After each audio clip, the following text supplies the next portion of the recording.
It's so lonely. If you're leaving, baby, let me down slowly. Let me down. Let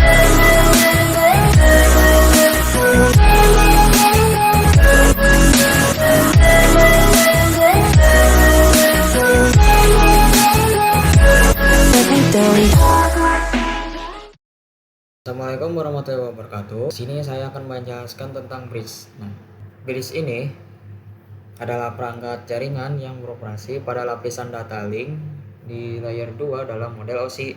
Fungsinya adalah menghubungkan dua atau lebih segmen jaringan sehingga mereka dapat saling berkomunikasi seolah-olah berada dalam satu jaringan yang sama. Jadi prinsip kerja pada bridge ini, bridge bekerja dengan cara memeriksa MAC atau media access control dari setiap frame data yang masuk. Jadi dengan informasi tersebut, bridge menentukan apakah frame tersebut perlu diteruskan ke segmen lain atau cukup ditangani di segmen asal.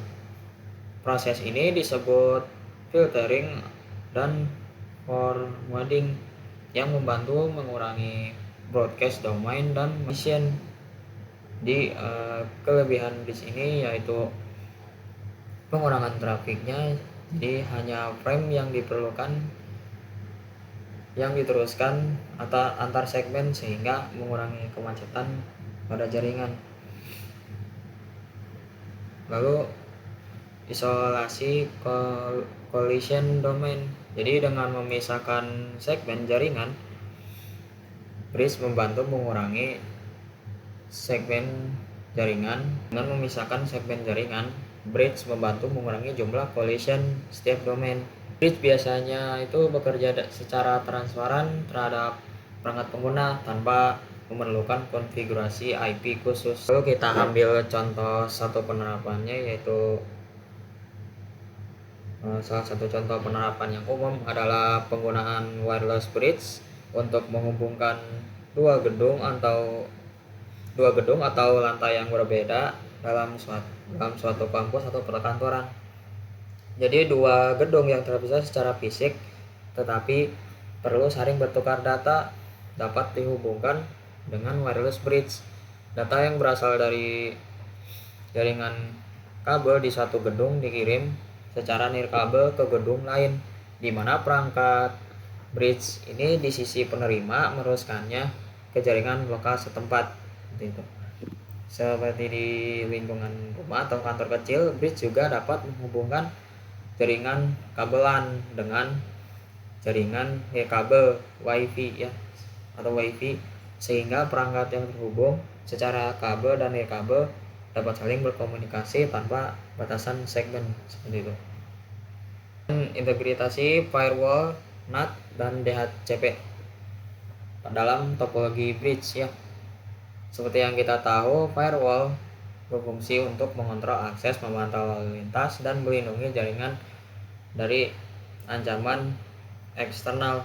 Jadi diimplementasi di topologi bridge, firewall dapat ditempatkan di antara segmen jaringan yang dihubungkan oleh bridge untuk memastikan bahwa hanya lalu lintas yang sah yang diizinkan masuk atau keluar, sehingga meningkatkan keamanan keseluruhan jaringan. Pada NAT topologi bridge, NAT itu menerjemahkan alamat IP private internal ke alamat IP publik sehingga perangkat di dalam jaringan dapat mengakses internet. Dapat diimplementasikan dalam jaringan yang menggunakan bridge.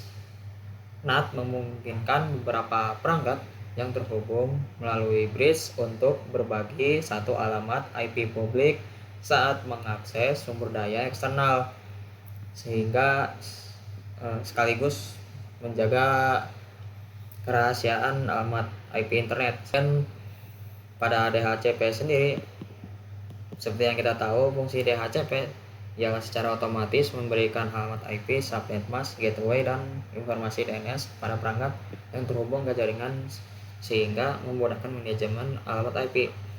Jadi DHCP server dapat diintegrasikan dalam jaringan yang menggunakan bridge untuk mengalokasikan alamat IP kepada semua perangkat yang terhubung di berbagai segmen.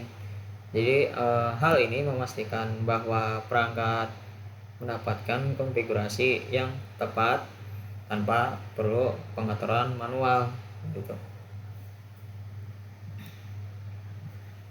Kemudian pada pengembangan topologi jaringan dengan bridge, penggunaan bridge dalam topologi jaringan memungkinkan integrasi berbagai segmen, misalnya jaringan kabel, nirkabel, dan antar gedung ke dalam satu kesatuan jaringan yang koheren. Hal ini mendukung ekspansi jaringan di masa depan tanpa harus merombak infrastruktur yang ada. Jadi kombinasi perangkat dalam pengembangan topologi bridge seringkali digabungkan dengan perangkat lain seperti switch, router, dan firewall. Setelah saya koreksi kembali, kombinasi ini meningkatkan keamanan dengan firewall dan NAT, memudahkan manajemen alamat IP dan komunikasi antar perangkat dengan DHCP, dan mengoptimalkan kinerja jaringan dengan meminimalkan broadcast yang tidak perlu. Jadi, manajemen jaringan yang efisien dengan menerapkan bridge, administrator jaringan dapat mengisolasi dan memonitor segmen jaringan tertentu, mengatur lalu lintas data secara lebih efisien melalui filtering di level MAC ya. Jadi mengembangkan topologi yang fleksibel sesuai kebutuhan organisasi seperti penambahan segmen baru atau pengembangan area dengan intensitas lalu lintas tinggi seperti itu.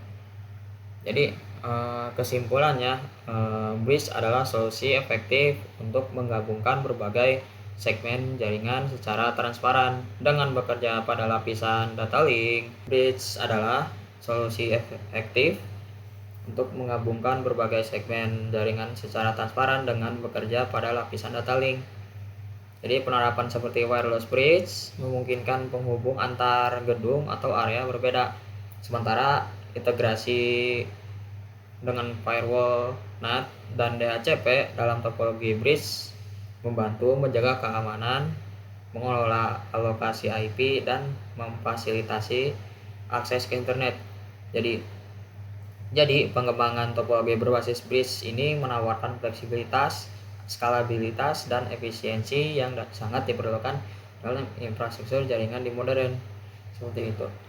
Baik, itu saja yang saya bahas di video kali ini tentang bridge ya. Tadinya sebenarnya saya mau ngepraktekin langsung, cuman ada beberapa masalah. Beberapa software sayanya ya, seperti VMware-nya saya tidak bisa dipakai, entah kenapa itu.